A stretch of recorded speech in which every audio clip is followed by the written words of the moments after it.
The Art of Hobbiness. I'm your co-host, Tam, joined by my other co-host, Erin Shimoni. Hello. Yes, Erin. And today we're going to talk about something that we've already kind of dabbled a little bit in before, but I feel like we never really went into depth with it.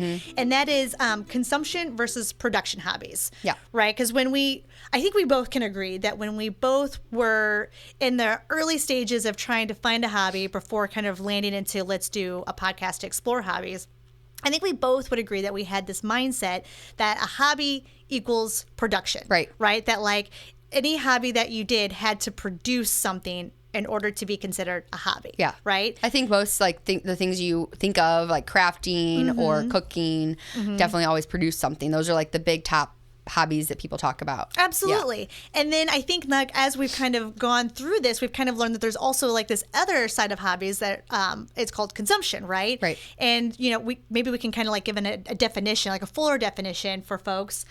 So like consumption hobbies are more hobbies that are going to be centered around like kind of absorbing content or absorbing goods. So like watching movies, reading, scrolling social media, which is one of my faves, video games, shopping, another one of my faves, and like eating. So like those fall into the consumption, right? But those tend to be a little bit more passive and like, so you're absorbing the information, consuming more entertainment focused. So it's more about relaxation and enjoyment and experiences versus actually producing something. Right, which is interesting because I feel like consumption hobbies, whether people don't have that word in their terminology or not, now you do, I feel like they almost kind of have like a negative connotation right now. Yeah, I definitely do think like if you ask somebody what's your hobby and it is scrolling social media, they're not going to say that. Right. Yeah. I feel like they're binge watching TV. Right. Or they'll almost kind of like make like a negative joke about themselves saying like doom scrolling. Right.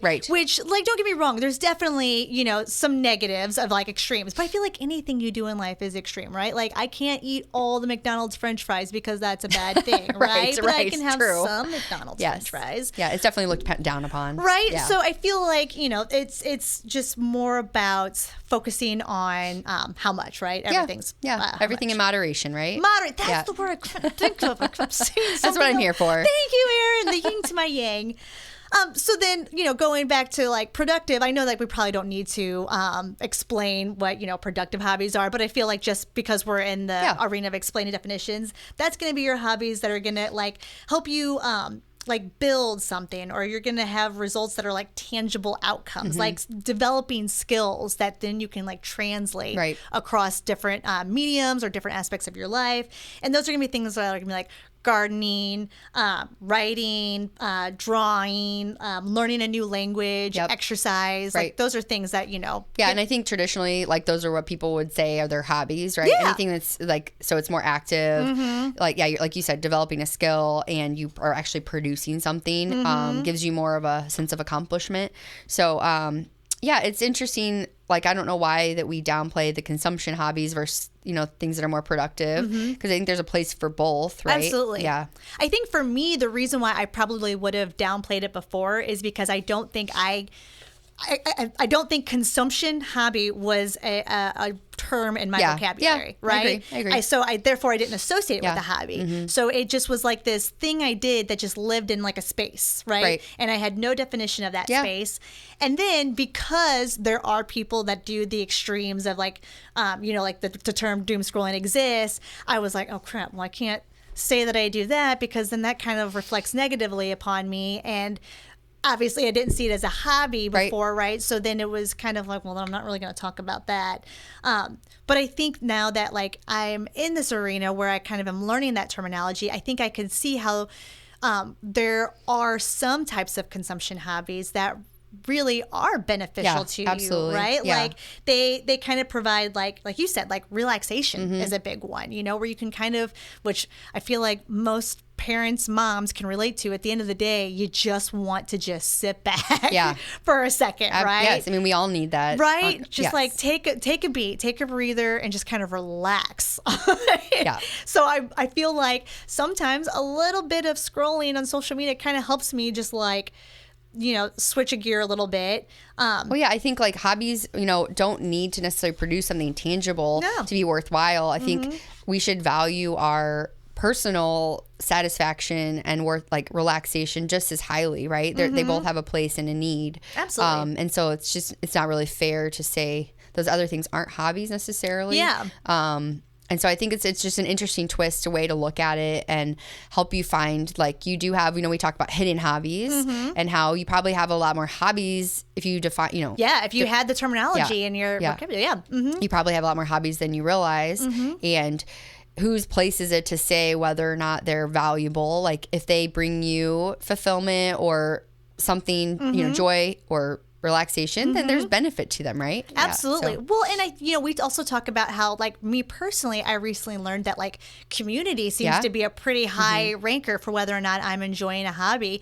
Well, I mean, just look at, like, consumption hobbies. Like, if we just even say, like, pick like music industry, right? So you get, like, fandoms. Like, look at Taylor Swift. Like, they even have a name for themselves. Yeah, the Swifties, there's a huge community for that. Yes. And so I feel like even though you're just kind of consuming the music and you're still being a part of a community. Yeah, there is a way to be. And I feel like there's a way to find other people who could enjoy similar things as you. And maybe you guys, when you build that community, maybe you don't just stay in that one music medium. Maybe together you grow into another music medium. Right. And, going to concerts, becomes then your hobby together, right? Yeah, that's a good point. There's ways to... why do I want to say travel? Travel's not the word I'm looking for. Elevate? No, still not the right word.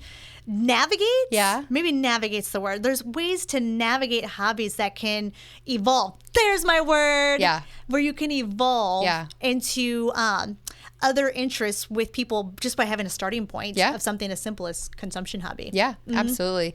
And I think, I don't know if you feel like there's been an increase in consumption type hobbies, like more passive type hobbies, like with social media. And I don't know, people are just generally more isolated and, we're in this work culture and focusing. But I wonder if it oscillates or kind of goes up and down, with generations. And I feel like maybe we're in a little bit more of a passive hobby type situation now. But I wonder if there's a trend, like it's the pendulum is swinging, because I feel like I'm seeing a lot of, especially our age, people posting they're going back to more productive type hobbies of, cooking, baking, gardening. I don't know. I think that's an excellent observation. I think you're right. And I think our generation, with the birth of, like, MySpace, let me take it back to MySpace.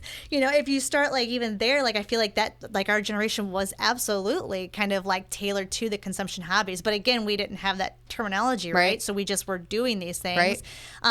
And again, we talk about how, like, you don't want to go excessively too much. Right. I think our generation probably is feeling like that access. Yeah, they want to almost get out of that now. Yeah. Because absolutely. Yep. And I'm sure, like, the pandemic probably didn't help a whole lot in there either. Although we did have a lot of our bakers. Pat perfected his cherry pie during the pandemic. So I feel like the pandemic was probably a really big maybe it's an inflection point moment. Definitely. Like, if you looked at, like, what is it, the multiverses that Marvel has?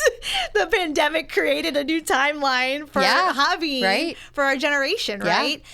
So no, I think it's really interesting to kind of make that observation. But I think, even though, like, we're trying to, as a generation, like, overcorrect, for that consumption hobby, because we feel kind of maybe bad about it, because maybe we, like, again, like, doom scrolling is a word that's very popular, and, like, we feel really negative about that. But I feel that it's key to say that why not have some of both, right? Yeah. Like, why not? There's a balance for sure. Right. Have a balance, because I feel like I don't want to live in a world, Erin, where somebody tells me that binge watching The Great British Baking Show is bad. I don't want to do it. Right. Yeah. And I do recognize that there's a lot of negatives that do come out of social media. I do recognize that. But I also feel like there's a time and a place. And then I think too, like, prior to us exploring these hobbies and doing our podcast, I had maybe gotten my percentage of consumption hobbies was just too high. And, so when we talked like about burnout, maybe a little bit, or just being like, not like, because we talked about, do you have, we don't feel like we have any hobbies, but truly we did have hobbies. They just weren't ones that we really, like, wanted to share or talk about. Right. Or that we felt like were valuable. Didn't recognize them. So, more TV watching and internet scrolling, and, I read, but that's still, like, I would consider that more consumption. And so I feel like I've noticed dabbling in different like active, productive hobbies. And I'm not doing them all the time. You know, it's maybe a few hours a week, but that balance of like choosing between consumption versus productive has created just a better balance and me not feeling as badly about that. I don't know. Yeah. Well, and I think probably, and you probably are feeling this,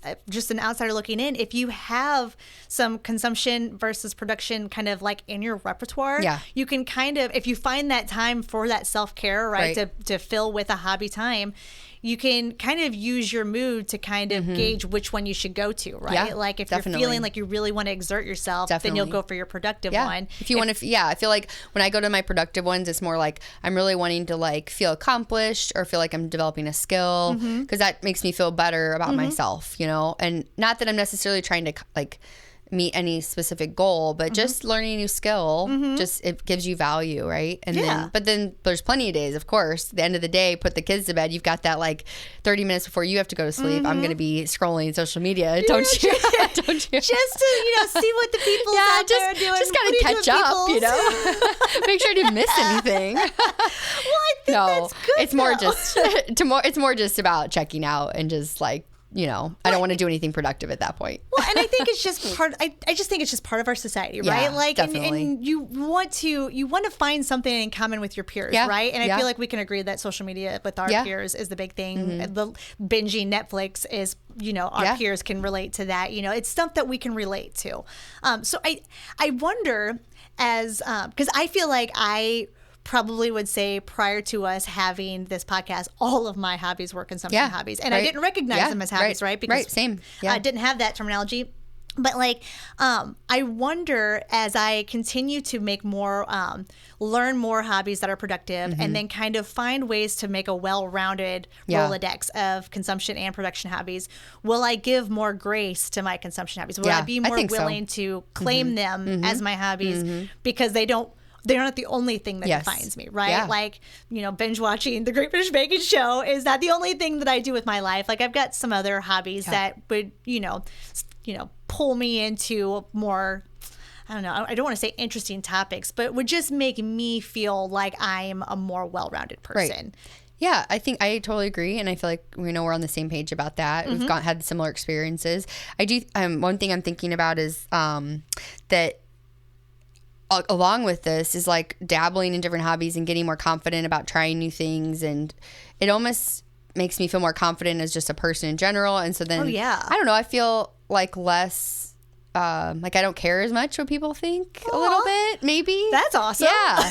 You know? That's really great. Yeah. I feel like that's a really good. So then I don't care if I tell you that I if I watch TV for 8 hours yesterday. Like, yes, Erin. Yes. Please tell me you're doing it with a box of cereal and some cookies. No. You know, I guess it's maybe like what you're saying. You just feel you're more that you're more well-rounded than that, and so you don't feel as shameful about it. Yeah, you don't feel so bad if you take that one, because like, you know, I feel this when, like, now that school started, right? Yeah. I feel like we're running a mile a minute, right? Yeah. So then it comes to the weekend, and then we have a Saturday where like I just want to lay around, right? I just want to just be chill for a second because we've done all of the activities. Right. We've been doing all this, but like I still have this little bit of guilt of sitting around on a Saturday, and I'm like, why do I feel that? Why do we always feel like we have to go and be which productive? Just drains you, right? Absolutely. And so then I don't feel like I'm ever getting like a day of rest, right? And so I don't know. I feel like maybe if I continue to, you know, give myself like scheduled time of that productive hobby versus consumption hobby, like Saturday being consumption hobby day, right? Like maybe I will like really appreciate it for what it is. Right. And that's just, you know, relaxing, absorbing. And, you know, honestly, that's okay. Yeah. And I feel like even in absorbing like some like content, you know, I feel like it's giving me ideas for other activities, right? That could then turn into, you know, these productive hobbies that I can translate in there. So I think just being self-aware too that, you know, they can have negative effects on your mental health. So it's like finding that balance and knowing, really like kind of trying to listen to yourself. And because I do think if you do too much social media, too much TV, like what you're saying, just too much of anything, it can take a toll on you. So it is finding that balance. You know, and I don't know what that is it 80-20 or 50-50? I don't know. I don't know. But I guess it's varied by person, right? Like if you're a more physical person, you're gonna probably want more of like the production. Whereas like, if you're like Tam here, I'm more of a snuggly little thing. Yes. I like to be more, consumption. Yeah. But so I think it's finding for yourself what's a good balance and not like. Yeah, feeling like you have to have all or nothing of either. Absolutely. Yeah. And they could be like changed by the season. Because I feel like in the fall, I'm so much more of a consumption person. Yeah, in winter, definitely winter time. Right, right. And then like in the summertime, I feel like I'm way more active, way more outgoing. So I feel like just let yourself evolve, even weekly or even seasonally. I was just thinking like monthly as women, through our cycles, there's definitely days I feel way better and more energetic than others. I'm sure we can all relate to that. Solid callback to biology. Giving yourself grace. I have to remind myself, like, if I feel like crap one day, and I'm just going to consume, like, just remind myself that you're not going to always feel like this, and you'll probably feel better tomorrow, Probably. I don't know. It depends on how much chocolate you consume. So, I don't know. It is interesting to think about and a good way to just kind of, like, put it into perspective that all activities that you enjoy have value. Every one of them. Yeah. Don't put yourself down for something that maybe has like a negative societal name. Find a way to really analyze how much you let yourself into any hobby and make sure it just brings you joy. That's right. The whole thing. That is the whole point. If it brings you joy, happiness, then it's valid. Happiness. If it doesn't bring you joy, it's not just a clever day. But it brings you joy, embrace it and just go with it. Yes. There's just life is too short to do anything not fun anymore. Yeah. So true. I mean, you gotta be serious for some stuff like work, but but why anymore? But why? Yeah. Why? Well, that's it for today's episode. That is. We hope you enjoyed this topic. It's kind of different but interesting way to look at hobbies and just life in general. So we hope you enjoyed it and kind of think about find your balance. Yep, exactly. It's all about balance. Exactly. Find your joy, find your balance. That's right. You're gonna get there. Get there with us. That's right. Join us, follow us. We hope you join us again next time. Thanks again. Bye. Bye.